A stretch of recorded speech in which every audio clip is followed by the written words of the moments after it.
Hey y'all, it's Kaylin, and welcome to Tales from the Thicket. I'm your host, and tonight we're staying close to home. This story happened just outside my backyard in the piney woods, in a little town called Dayton, Texas. It's one of the most credible and one of the most chilling UFO encounters in American history, and nobody talks about it. So, grab your lantern, settle in close, and let's see what happened on that dark road all those years ago in December of 1980. Because sometimes the strangest stories are the ones right outside your door. December 29th, 1980. It was late in the evening. Betty Cash was driving home from dinner with her best friend, Cash-Landrum, and Vicky's 7-year-old grandson, Colby. They were on State Road 1485, a 2-lane blacktop cutting through the dense woods. You know, the kind of road where you don't see many lights after dark, just trees and sky. Betty knew that road. She'd driven it 100 times. Nothing unusual about it, nothing that night that would suggest anything was about to change. But something was waiting out there in the dark. Around 9 p.m., Betty noticed a light ahead. At first, she thought it was an airplane coming in to land at Houston Intercontinental, which is about 35 miles away. No big deal. She kept driving. But this light, it didn't move like an airplane. It hovered. It pulsed. It felt wrong. It was getting closer, brighter. And the closer it got, the more Betty realized this was something else entirely. Betty slowed down. The light was so bright now she couldn't see the road anymore. She pulled over, stopped the car, and got out. What she saw next, I want you to picture this because it is unbelievable. Above them, hovering low, maybe 300 feet up, was a massive diamond-shaped object. Dull metallic silver, flat top, flat bottom, enormous, bigger than a water tower. Some said it looked like an upright diamond with points cut off. But here's what made it terrifying. There were flames shooting out of the bottom. Bright, intense flames, and the heat. The heat was so intense that Betty could feel it burning her skin. Vicky told her to get back inside, but Betty couldn't look away. She was mesmerized. When she finally grabbed the door handle to get back in, it was so hot it burned her hand. All three of them sat there, watching, frozen. And then helicopters. Not one, not two. 23 helicopters, massive military choppers, CH-47 Chinooks, appearing out of nowhere in formation, surrounding the object. It looked like something out of a war movie, except nobody knew who the enemy was, or what the enemy was. They were chasing it, or escorting it. Nobody really knows which. The object ascended, still trailing flames. The helicopters followed, and within minutes, it was gone. The helicopters were gone, the lights were gone, and all that was left was 3 traumatized people on a dark road, the smell of burning metal, and something none of them could explain. But wait, here's where it gets worse. Within hours, all 3 of them got sick. Severely sick. Nausea, vomiting, burning sensations all over their bodies, weakness.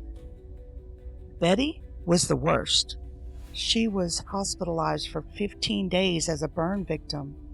But here's the thing. There were no visible wounds, just the symptoms of radiation exposure. The doctors couldn't explain it. The government wouldn't explain it. When Betty and Vicky tried to file a lawsuit against the U.S. government for medical damages, they were denied. The military said they had no aircraft in the area that night. No explanation for the helicopters, no acknowledgement, no nothing. But there were witnesses. A police officer in the area saw the helicopters. Other people on nearby roads saw the lights too. And Betty, Vicky, and Colby, they carried those scars, both physical and psychological, for the rest of their lives.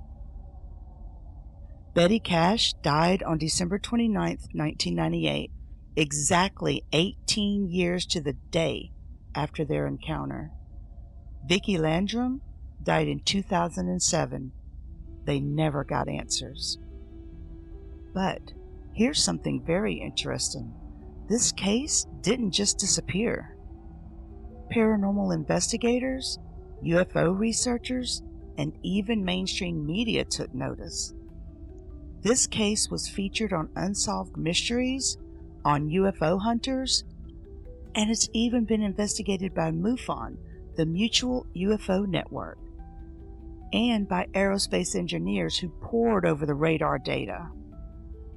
And unlike a lot of UFO cases, there's corroboration, radar data, multiple independent witnesses, physical evidence on the witnesses themselves. What makes the Dayton incident credible is that it happened to regular people, working people, a freight company owner, a nurse, a young boy, people with nothing to gain by making it up. And they stuck to their story for decades. The government's silence, that speaks volumes too. And here's where it gets interesting for us here in the Thicket. The Dayton incident was in 1980. That was 44 years ago. But the sightings, they didn't stop. Residents in the Huffman area, which is about 15-ish miles southwest of Dayton, they continue to report UFO sightings, unexplained lights, military helicopter activity, strange phenomena. In fact, I asked our Thicket walkers to submit their own encounters from Southeast Texas area. And you know what? I have some real interesting stories. Let me share a few with you. The first one comes from a viewer I'll call Marcus. Marcus lives in Bridge City, Texas. And here's what he sent me. About 2 years ago, I was on my back porch late at night. Couldn't sleep. I looked up and saw this bright orange light. Not like a plane, not like a drone. Just hovering, silent. It was there for about 5 minutes. Then it moved. Not like anything I've ever seen. Just gone. But my neighbor saw it too. We never reported it. Figured nobody would believe us. Wow, Marcus, that's the orange orb phenomena we see reported a lot in this area. Silent, hovering, defying physics. You're not alone, and thank you for trusting me with this story. The next one's from Jen, who lives in Huffman, which is literally only a few miles from where the Cash-Landrum incident happened. I've lived in Huffman for 12 years. Military helicopters pass over our house regularly, like multiple times a week, low altitude, always north to south. But my husband just thinks it's a flight path. But one night, about 5 years ago, we saw something in the middle of the formation. It was a dark shape, impossible to describe. The helicopters seemed to be escorting it. We looked at each other and didn't say anything, but I know he saw it too. We haven't talked about it since. Jen, what you're describing mirrors the 1980 case almost exactly. Multiple helicopters in formation, a central object. This area has history, and that history might still be happening. This last one, it's from David, who grew up in the area. My grandfather lived near Dayton his whole life. He used to tell my dad about seeing UFOs as a kid, like multiple times. My dad never believed him until one night in the 80s. He was checking on cattle and saw something in the field, a light, just standing there. He felt this intense heat, and when he ran inside, his face was red like a bad sunburn. My grandmother wanted to take him to the hospital, but he refused. He said he didn't want to explain where it came from. He never talked about it again, but my dad told me, and I believe him. David, your family story is consistent with the Cash-Landrum case. Unexplained burns, radiation-like symptoms, silence, fear of not being believed. That takes courage to share with me. Thank you. Okay, before we continue the story, just a reminder that if you've seen anything you can't explain, please drop a comment. And if you have your own story about anything strange, even if it's not from the Thicket, please DM or email me your story. I'll put the email in the description. And don't forget to like and subscribe to help my little channel grow. So, here's what we know. In 1980, 3 people had a documented encounter with something unknown. Something that left physical evidence, physical injuries, something the government still won't explain. And 44 years later, people in the same area are still reporting similar phenomena. Is it the same thing? Is it surveillance? Is it even paranormal? Is it something we don't have words for yet? The truth may not be out there. It might be right here in the pine shadows and the stories we share.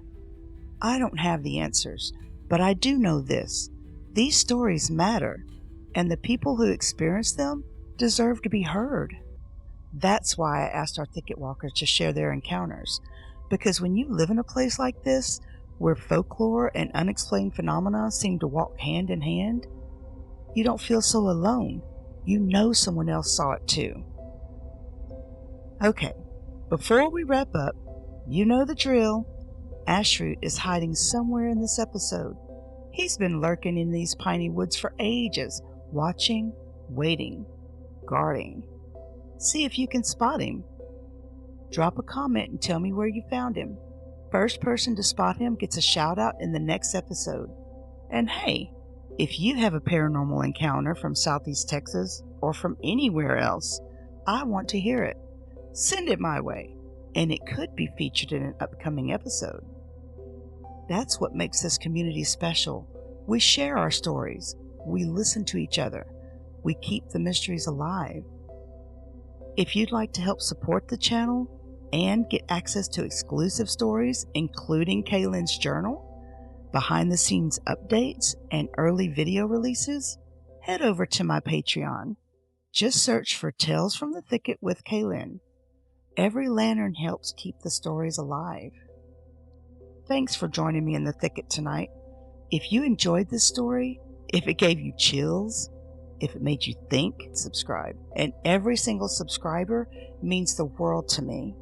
Next week, we're exploring more Southeast Texas paranormal encounters. And we're going deeper into the Big Thicket itself. There's more out there than just UFOs, y'all. So, keep your lanterns lit and your eyes on the shadows. Until next time, I'll see you in the thicket.